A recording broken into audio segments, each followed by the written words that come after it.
শুভ নববর্ষ, সবাই কেমন আছেন? তো এবার সবাই এসে বলবে নববর্ষ তো কাল চলে গিয়েছে, আজকে নববর্ষের শুভেচ্ছা জানাচ্ছি। আসলে ছোটবেলা থেকে দেখে এসেছি সরকারিভাবে যে পয়লা বৈশাখটা পালন করা হয়, গ্রামের দিকে সবাই তার পরের দিন পয়লা বৈশাখটা পালন করে। তো সেখানে কিন্তু পান্তা ইলিশ থাকে না, সেখানে থাকে দুধের পায়েস, যেটাকে পরমান্ন বলা হয় আর কি। তো এখানে আমিও সকাল সকাল স্নান করে ঠাকুরের জন্য পরমান্ন রান্না করার জন্য চলে এসেছিলাম। এখানে দুধটাকে আমি ভালো করে জাল করে তার ভিতরে একটু তেজপাতা আর এলাচ দিয়ে দিয়েছিলাম। কিছুক্ষণ জাল করার পরে তার ভিতরে আমি চাউল দিয়ে নেড়ে চেড়ে নিয়েছিলাম। এটা একটু বেশি করে নেড়ে চেড়ে নিতে হবে, তার কারণ এটা যেন নিচে লেগে না যায়। নিচে লেগে গেলে কিন্তু ঠাকুরকে অর্পণ করা যাবে না। যখন চালটা 70% কুক হয়ে যাবে, তখন এর ভিতরে স্বাদ মতো চিনি দিয়ে দিতে হবে।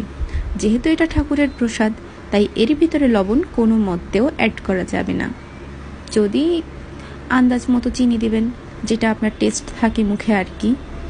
যদিও এটা চেখে দেখার নিয়ম নেই, কারণ ঠাকুরের প্রসাদ আগে থেকেই খেয়ে দেখা যায় না।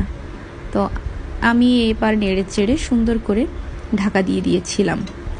এরপর দেখুন, যখন এই রকম একটা বুদবুদ ভাব উঠবে, তখন বুঝবেন যে আপনার পায়েসটা একদম কমপ্লিট।